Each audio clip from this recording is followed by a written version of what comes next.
The Rebel Alliance was a seriously disadvantaged faction in a war of galactic proportions. Even though the Rebels avoided fighting the Empire head-to-head in almost every case, they still needed ships for key battles, lightning strikes, and of course, to defend their bases. Unsurprisingly, it was very difficult for the Rebels to get a hold of capital ships specifically. It was risky for ship manufacturers to sell to them, and most corporations were nationalized anyway. Thankfully, a major galactic war preceded the rise of the Empire, with spoils from both sides available to those who knew how to find them. With that in mind, today we'll examine the Clone Wars vessels used by the Rebel Alliance. I think broadly, we should first talk about the Confederacy of Independent Systems. So a couple of days ago I talked about how, although the Imperial Navy was producing numerous new ship designs, the vessels from the Republic era still usually had a role. Things are a little bit different with the Confederacy,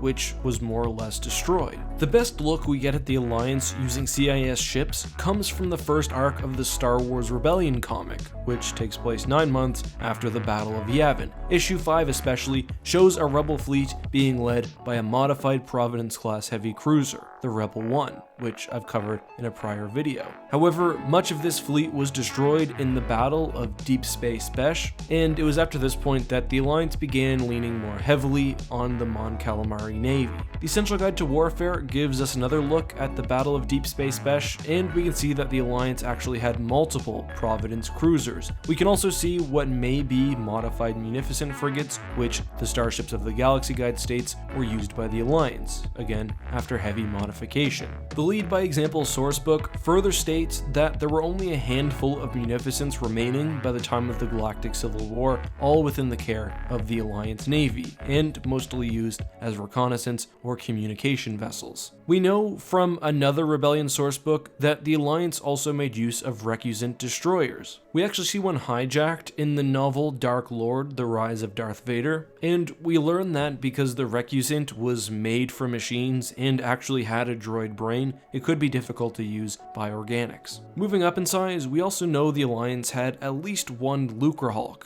The Fortressa was destroyed by a still under construction Death Star in the novel Death Star. Another large ship is the Bulwark, which I've also covered in a prior video. The Bulwark used by the Alliance may or may not have actually originated from the Clone Wars. There's a bit of confusion here. If you want to know more, I'll link to the video in the upper right hand corner. And that's most of the ways the Alliance made use of CIS vessels. Of course, we also have the Republic, which we'll look at now. One thing to note is that because a lot of the Republic's navy was made up of ships which existed before the Clone Wars and which were not unique to the Republic, like say the Dreadnought heavy cruiser, many technically Republic ships made their way into Rebel hands. We know, for example, that the Corellian line of frigates and corvettes made up a large chunk of the Alliance Navy. However, they weren't necessarily former Republic vessels, they may have been new ships produced of the same class after the war.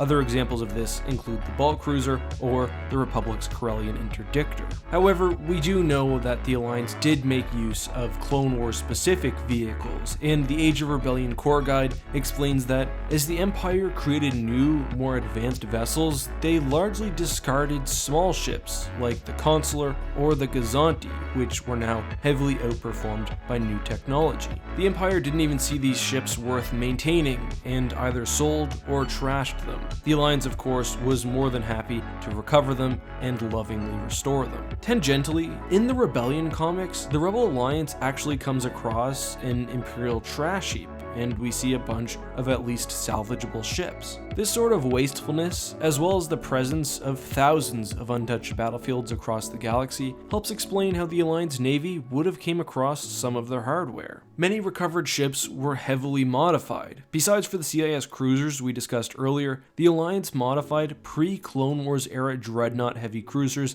as assault frigates Mark I, II, and perhaps others. The Rebellion comics also show the Alliance using acclimators as transports, while others have suggested that the rebels used at least one Venator, though personally, I haven't seen any evidence in support of this. The strangest Clone Wars era Alliance ship has to be the Maelstrom battlecruiser, a massive capital ship used by the Republic during the Clone Wars. It's never even been pictured before and only really appears in a single RPG guide, but I've done a breakdown and even a crappy render, which you guys can see by clicking above. The Alliance ship was known as the Samum, and I think it's very unlikely that it saw any extensive usage, as it just really doesn't fit within Alliance naval doctrine. And that's it. Those are the Clone Wars era vessels used by the Alliance, and while this isn't meant to be a comprehensive list of every time the Alliance ever used a ship that existed during the Clone Wars, as we know the Alliance was quite sneaky and liked to steal vessels, but rather it's a brief overview of the types of ships they used and how they used and secured them.